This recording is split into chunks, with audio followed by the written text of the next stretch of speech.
2011 was the year that DC Comics shook up its continuity and radically changed the status quo with Flashpoint, a limited-time series with a number of tie-ins. Barry Allen wakes up to find that something is wrong. People seem to remember a different version of reality. The ring that hides his costume is gone, causing him to fall down some stairs, and his mother, who died when he was a child, is still alive. Barry learns from his mother that this universe has no Superman, Flash, or Justice League, but it does have a Batman, so that's where he goes, but this Batman is not happy to see him. Barry is shocked to find out that in this reality, Bruce Wayne died as a child and his father Thomas Wayne went on to become Batman. He also realizes that the longer he stays in this reality, the more his memories of the real reality fade, slowly being replaced by his past in this altered universe. Plus, this is no universe to live in. Aquaman and the Atlanteans are at war with Wonder Woman and the Amazonians, and they're pretty close to destroying the whole world. So Batman helps the Flash regain his powers, getting him struck by not one but two lightning bolts, and they set about putting right what once went wrong, bringing us to an ending that sees Bruce Wayne receive a letter from his long-dead father. 2016, the year the YouTube Rewind began with Rock opening a fanny pack, Pokemon Go encouraged trespassers the world over, and DC had a bit of a rebirth. The idea was as simple as the execution was overly complex. We begin with Wally West, lost inside the Speed Force, trying desperately to bring himself back into a reality that has been changed by some unknown force. After attempting to warn Batman that something is wrong with reality itself, Wally flashes around this new timeline, and we're presented with some of the many events, relationships, and heroes altered in this continuity. When even Linda can't remember him, Wally gives up. He appears before Barry Allen and begins to say goodbye. He tells Barry to visit Batman and ask about the letter from his father acquired during the events of Flashpoint. He thanks Barry for all of his inspiration and kindness, but Barry Allen still doesn't remember him or understand what's going on. As Wally fades away, his very atoms being pulled apart by the Speed Force, he tells Barry that he hopes one day he'll understand and that he'll die with love in his heart. Every second was truly a gift. That's when it happens. Barry mutters, "Wally," and with that he reaches out and grabs Wally by the arm, pulling him from the Speed Force.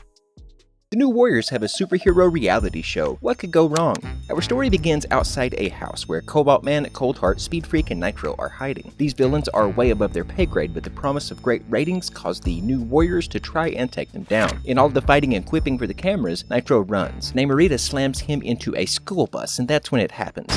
Nitro explodes. A whole city block is destroyed. Behind the bus, a playground full of children. Casualties are high. Many heroes help clean up and save survivors, but Tony Stark gets spit on after a funeral service, and Johnny Storm gets beat up by an angry mob. Meanwhile, the whole world is discussing superhero registration. Dozens of heroes meet to discuss their response as Captain America is confronted by acting SHIELD director Maria Hill. Nick Fury's in hiding, don't worry about it. She wants him on the government side. Cap is not having it. He busts some heads and surfs away on a jet plane, as you do. Iron Man, Reed Richards, and Hank Pym take the government side and agree to bring in Captain America. Meanwhile, Cap is building a rebellion. Civil War is here. Stark calls a press conference where he unmasks Spider-Man in an attempt to show the other heroes that it's okay. Cap has formed the Secret Avengers operating outside the registration program. Iron Man puts out a fake distress call to lure the Secret Avengers into a trap. Cap agrees to give Iron Man 5 minutes to convince them. They shake hands. Cap, however, is not interested. He slips Tony an EMP, temporarily disabling Iron Man. The fight is on. Former friends, family, and allies do battle. Iron Man and Cap are fighting it out, and that's when a fake robotic Thor arrives on the scene. He decimates Cap's team and brutally kills Goliath. Heroes on both sides question their leadership. Some defect, others quit entirely. Tony is keeping all of the arrested heroes in a prison, and with spies on both sides, Cap frees the prisoners. Another battle breaks out. When everyone is teleported into the middle of New York City, the damage gets out of control. Cap finally takes Tony down, but that's when he's tackled by civilians. This brings Cap to his senses. The heroes have nearly destroyed the city. He offers himself to the police. Green Lanterns can overcome great fear. No one said anything about death, yet the Lanterns are haunted by a prophecy. Blackest Night was a DC Comics event from June 2009. This included one central miniseries from Jeff Johns with a bunch of tie-ins and other titles involved. So everyone thinks Batman is dead. He's traveling through time, don't worry about it. There is, however, a clone corpse in his grave. Black Hand, deceased, reanimated by a black power ring, and now the sentient embodiment of death, stands over the grave and recites the Black Lantern Oath. An undead Batman is now at his service. Every dead hero and villain is reanimated as Black Lantern rings fly out of the Black Lantern Central Power Battery in Sector 666 and spread across the universe. Everyone they kill comes back as a new Black Lantern, an undead husk of their former selves, feeding on emotion and powerful in the extreme.